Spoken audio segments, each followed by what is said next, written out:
In today's video, I am going to show you how I use Google Lens to do a Google image search. I use it every single time I'm out thrifting. There is absolutely no way that I could buy with confidence the way I can when I'm able to use this free tool that you probably already have on your phone. It is a complete game changer when it comes to thrifting. Let's get to it.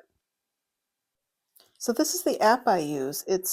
If you don't already have it, look in the App Store. It is just on the actual Google app itself. So I want to show you how it works. So you see it as you open it up. This little area that I highlighted and put an arrow to is what you press when you get inside of the Google app. I'm going to run through a few examples of things I had here in my home. As you can see, I'll now give you a little clearer picture of what I just did. You just simply point and touch on that little highlighted area, the little spyglass, touch on it, it'll frame it, and it'll pop up the comps or the comparables. So let me show you again what it is that I do. I open up the Google app, and I press on that bottom spyglass, it'll frame it. And in this case, I couldn't find exactly a match for this. There was a lot of glasses with lemons on. So what I do is I add details up at the top. This was a Department 56 glass mug. And when I do that, look what happens. Okay, it was right about here in my filming where I realized I didn't mention a couple of apps that I really like to use when I'm photographing. I did a whole video on my backdrops, my simple setup for photographing for eBay, and also my very favorite app to brighten all of my pictures is called Pic Tap Go. I'm going to link that video down below if you're at all interested in seeing how I set up to photograph and list all of my items. But that app, Pic Tap Go, is a one-stop shop, and I think you would really like that as well. Okay, let's keep going. So I filmed myself finding this particular glass, but this is now at home. I did the same thing. I just put the Google Lens feature, touched on the spyglass, and it popped right up as a $65 glass. This is so interesting. You do the same concept, but do you see that translate button? I just touched on the translate and the Japanese words come up in English. So again, you can see it's still showing when I touch on translate, not even having to retouch it, the word sake comes up. So I just figured out that you can also use Google Lens if you don't know the language of the things you are buying. That has been such a change for me. Someone online, when I posted about this, they told me about this.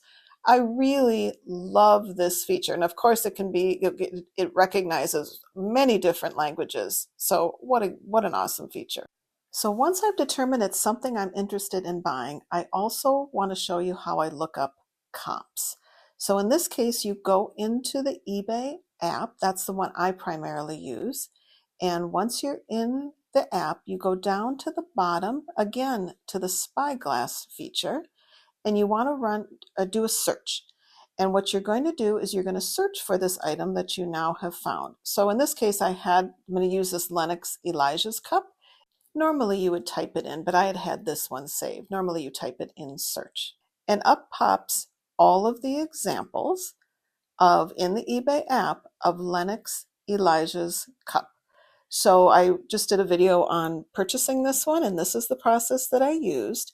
And I wanted to show you all of those different prices. So what people list things for doesn't matter. It truly matters what it sells for. So I scroll back up to the top and you see where I've highlighted the word filter with the red arrow. I touch on the word filter, and as you scroll down and you go over and you touch on sold, and the completed will also pop over by itself.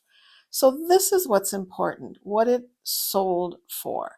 And there are several examples at several prices.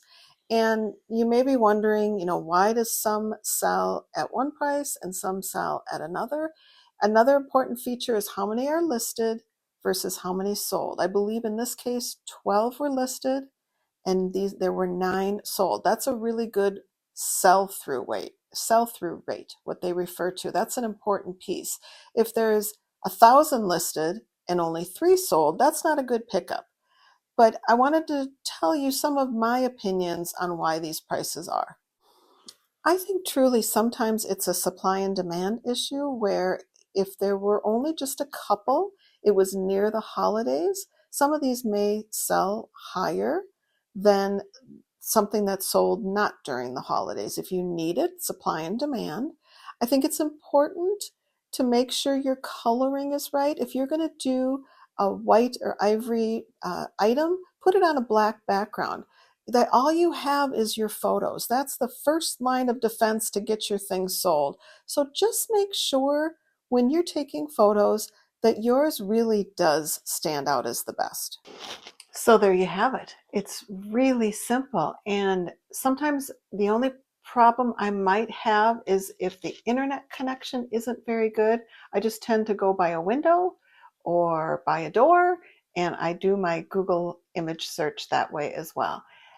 It's important to remember when you're doing this that you may not get the price that somebody else is getting for that same item. It's just a tool in your arsenal of tools that you can use to make sure that you're picking up items that have good value. Google Lens, Google image search, it's the same concept, same idea. I do that with everything. There aren't many things that I put, as you could see, I put it in my cart, but before I leave, I will double check all of those items. Things are just too expensive and you don't want a ton of inventory. There are resellers that I follow that just have so much inventory, and that's one business model that works for them.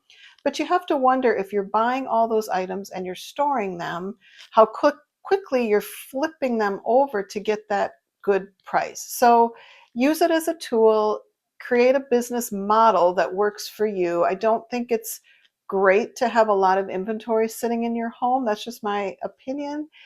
If you can get it at a good price, if you want to do this for income, you want to do it as a job, get it at a good starting price. There's a whole lot of different resellers that you'll follow that say, sourcing is most important. You need to buy exactly correctly.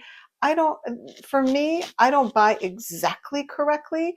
If there are items that I find at church fill-a-bag sales that I can get for a good price, I may not do that Google image search because it's just something that is pennies on the dollar. So I'll use it as experimental type things to see what sells. I've been doing it long enough now that I do have a feel for what sells. So play around with Google image search. I think you're going to realize it's truly a game changer.